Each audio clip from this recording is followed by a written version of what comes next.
Penyusunan paragraf yang baik dan benar merupakan dasar menulis akademik berikutnya.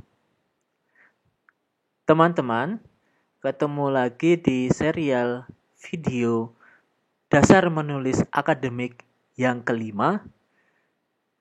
Kali ini akan membahas tentang penyusunan paragraf. Anda pasti sudah sering mendengar atau membaca tentang definisi paragraf. Coba diingat-ingat kembali, karena sebetulnya ini sudah sering ditemukan dan pasti ketika sekolah dulu dalam pelajaran bahasa Indonesia juga sudah dijelaskan. Betul, paragraf adalah kumpulan kalimat yang mempunyai satu kalimat topik atau topik sentence sebagai ide pokok atau gagasan utama atau yang disebut juga main idea, dan beberapa kalimat penjelas atau supporting sentences sebagai detail yang menjelaskan ide pokok. Dalam kata lain, sering disebut juga bahwa paragraf memiliki satu induk kalimat dan beberapa anak kalimat.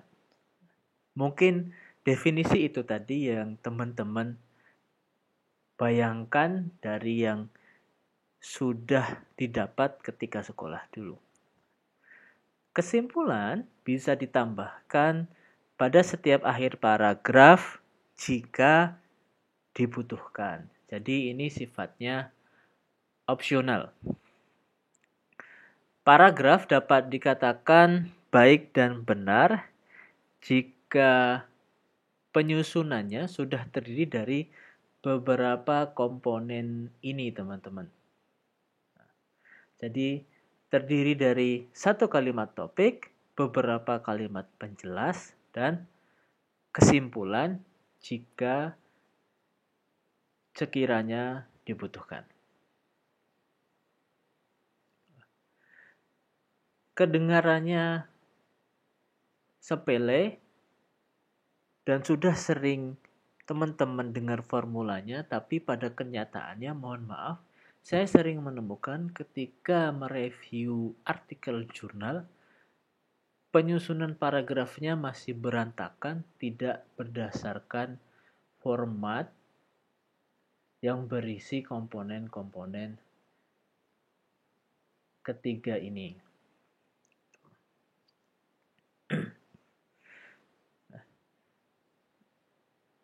Yang sudah kita bahas tadi adalah definisi paragraf dalam skala umum atau yang biasa didefinisikan dalam bahasa Indonesia.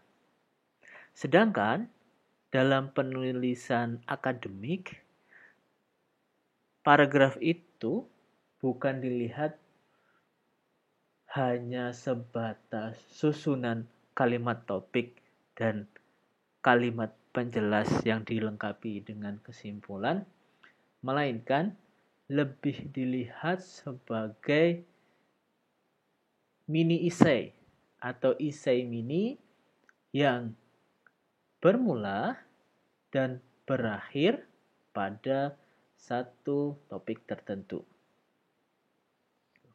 Paragraf memiliki format serupa layaknya sebuah essay, meliputi pembuka, inti, dan penutup.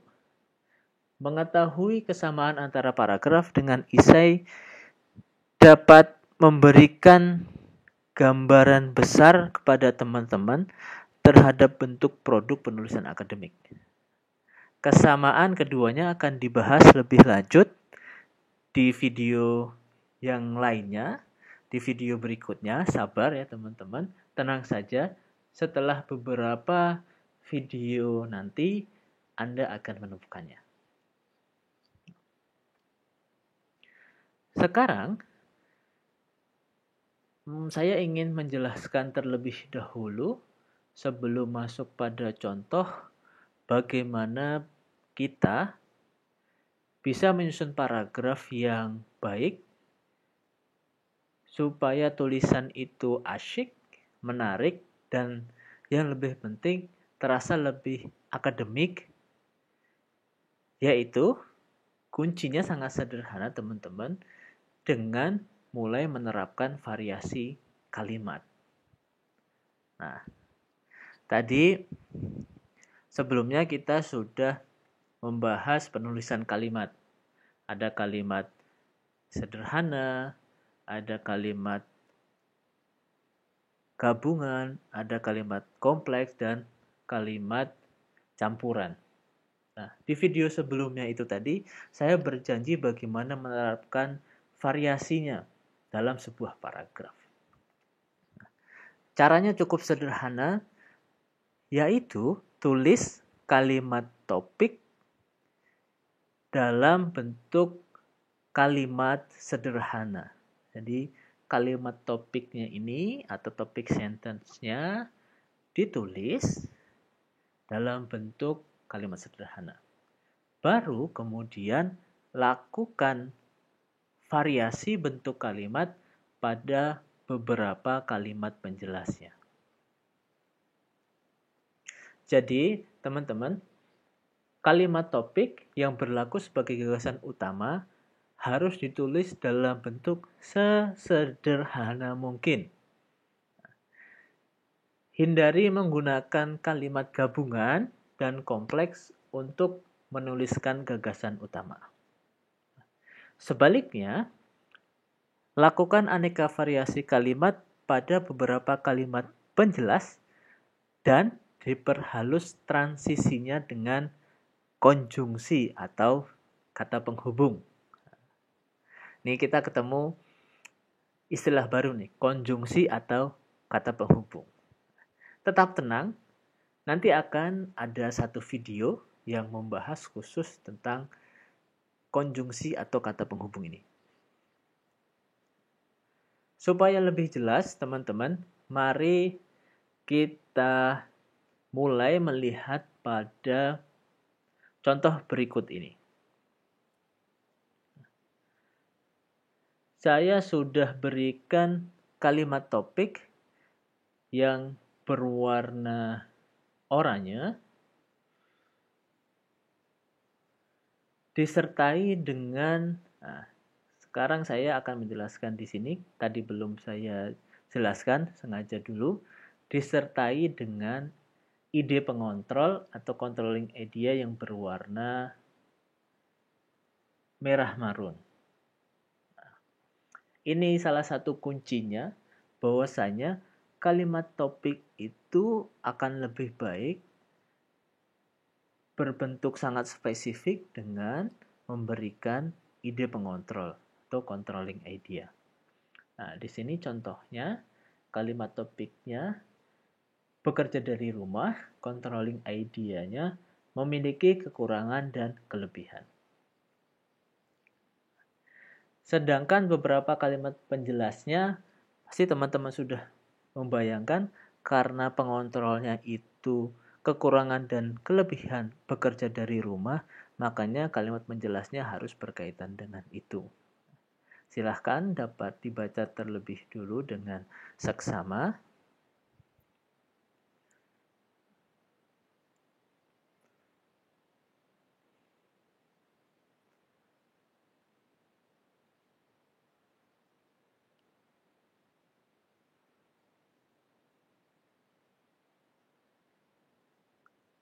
Sudah selesai belum bacanya? Baik. Nah, contoh di sini merupakan contoh yang mungkin saya bilangnya masih kasar, belum terlalu bagus, meskipun komponen penyusunan paragrafnya atau komponen paragrafnya itu sudah lengkap. Ada kalimat topik, ide pengontrol, dan beberapa kalimat penjelas. Kebetulan di sini tidak diberikan contohnya karena ini untuk menunjukkan, saya ingin menunjukkan Maksud saya, mohon maaf, tidak diberikan kesimpulannya karena pengen menunjukkan bahwasanya kesimpulan itu opsional. Nah, kita bergeser pada contoh yang sebelah kanan. Ketika Anda sudah melakukan variasi bentuk kalimat dan menambahkan beberapa konjungsi, maka akan lebih enak dibaca dan terasa lebih akademik paragrafnya. Coba kita cermati bersama. Bekerja dari rumah memiliki kekurangan dan kelebihan. Supaya lebih halus, tidak langsung ke kalimat penjelasnya, tapi diberikan konjungsi atau kata penghubung. Nah, karena kebetulan ini kita membahas yang tertera dalam ide pengontrol itu ada dua hal, kekurangan dan kebalikannya kelebihan, maka sangat cocok untuk memberikan konjungsi seperti yang satu ini, pada satu sisi, yaitu sisi kekurangannya. Nah, nanti kita lihat di bawah ini, ada konjungsi lagi yang menunjukkan sisi lainnya yang berisi kalimat penjelasnya adalah kelebihan dari bekerja dari rumah.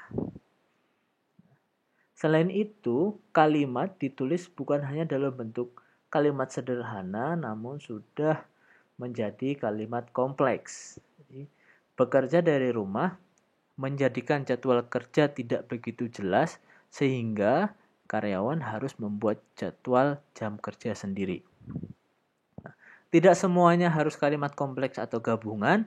Sekali lagi, lakukan variasi. Jadi, dilanjutkan dengan kalimat sederhana. Bekerja jadi tidak nyaman bagi yang memiliki rumah sempit. Masuk pada konjungsi sebaliknya, pada sisi lain, dilanjutkan dengan kalimat gabungan. Bekerja dari rumah justru waktu menjadi lebih fleksibel dan lebih banyak waktu untuk keluarga. Nambah konjungsi lagi.